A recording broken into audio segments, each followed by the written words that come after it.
অবশেষে দীর্ঘ টালবাহানার পর গতকাল দেশে ফিরলেন সোনালী বিবি। সোনালী বিবি ও তার ছেলেকে বিএসএফ এর হাতে তুলে দিয়েছে বর্ডার গার্ড বাংলাদেশ। অন্তঃসত্ত্বা সোনালী বিবিকে রাখা হয়েছে মালদা মেডিকেলে। সোনালী বিবির সঙ্গে রয়েছে তার ৮ বছরের ছেলে।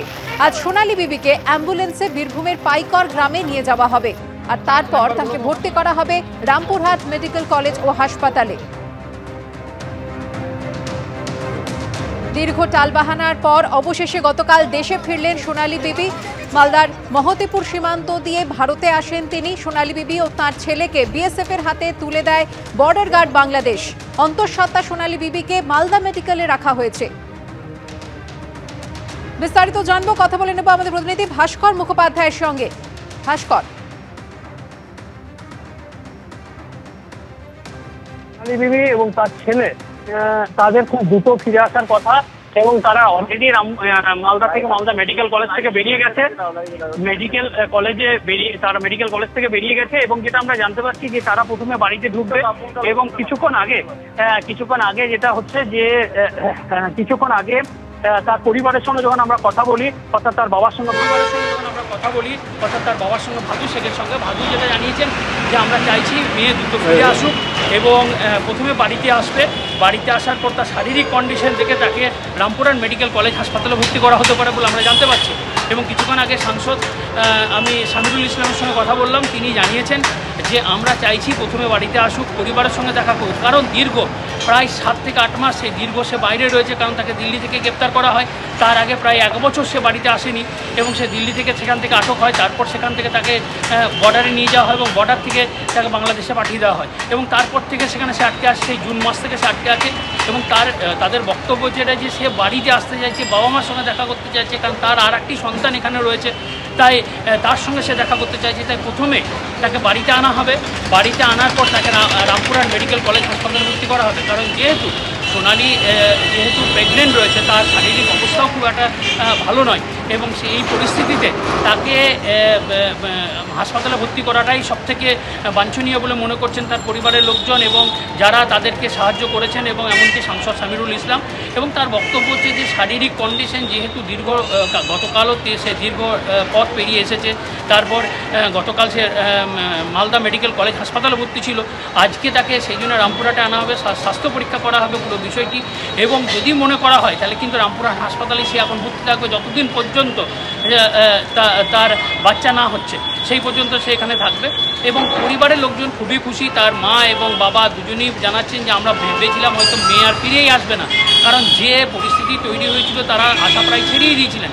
কিন্তু একটা জিনিস কি না, প্রথম দিন থেকে রাজ্য সরকার যেভাবে তাদের পাশে থেকেছে এবং সাংসদ শামিরুল ইসলাম যেভাবে পাশে থেকেছে, সেটা তিনি বারবার বলেছেন, এবং তাদের বক্তব্য যে এরা যদি পাশে না থাকতো হয়তো মেয়েকে আমি ফিরিয়ে আনতে পারতাম না, নাতিকেও ফিরিয়ে আনতে পারতাম না।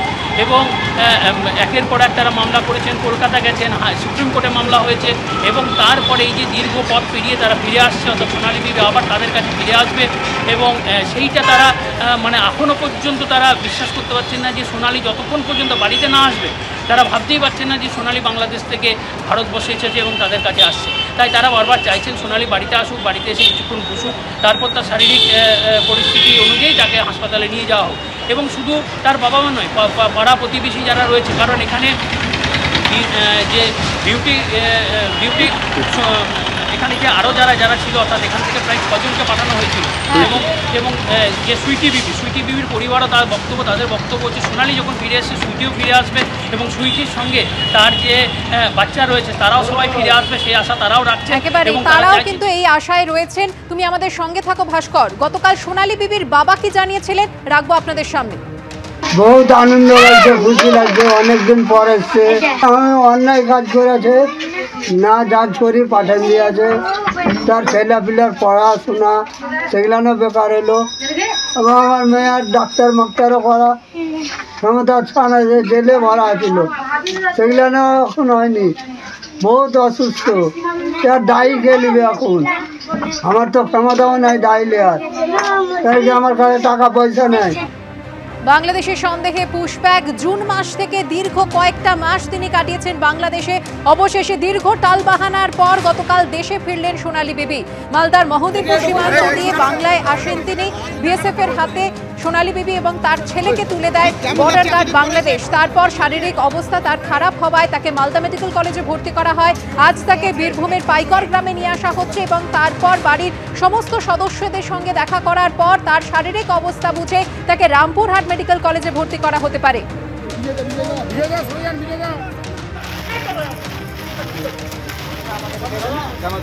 শীঘ্রই সোনালী বিবির সঙ্গে দেখা করবেন অভিষেক বন্দ্যোপাধ্যায়, এমনটাই সূত্রের খবর। সোনালী বিবি দেশে ফেরায় খুশি অভিষেক বন্দ্যোপাধ্যায়। এটা পশ্চিমবঙ্গের জয়, ঘনিষ্ঠ মহলে জানিয়েছেন অভিষেক বন্দ্যোপাধ্যায়, এমনটাই সূত্র মারফত জানা গিয়েছে।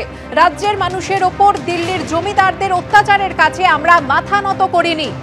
বিজেপি আরও যাদের বেআইনিভাবে বাংলাদেশে পাঠিয়েছে তাদের ফেরানোর জন্য লড়াই চলবে। শীঘ্রই সোনালী বিবি তার পরিবারের সঙ্গে দেখা করবেন অভিষেক বন্দ্যোপাধ্যায়, খবর তৃণমূল সূত্রে। শীঘ্রই সোনালী বিবির সঙ্গে দেখা করবেন অভিষেক বন্দ্যোপাধ্যায়, এমনটাই সূত্র মারফত জানা গিয়েছে। সোনালী বিবি দেশে ফেরায় খুশি অভিষেক বন্দ্যোপাধ্যায়। ঘনিষ্ঠ মহলে তিনি জানিয়েছেন এটা পশ্চিমবঙ্গের জয়, রাজ্যের মানুষের ওপর দিল্লির জমিদারদের অত্যাচারের কাছে আমরা মাথা নত করিনি, জানিয়েছেন অভিষেক বন্দ্যোপাধ্যায় তাঁর ঘনিষ্ঠ মহলে, এমনটাই সূত্র মারফত জানা গেছে। এবিপি আনন্দ, এগিয়ে থাকে, এগিয়ে রাখে।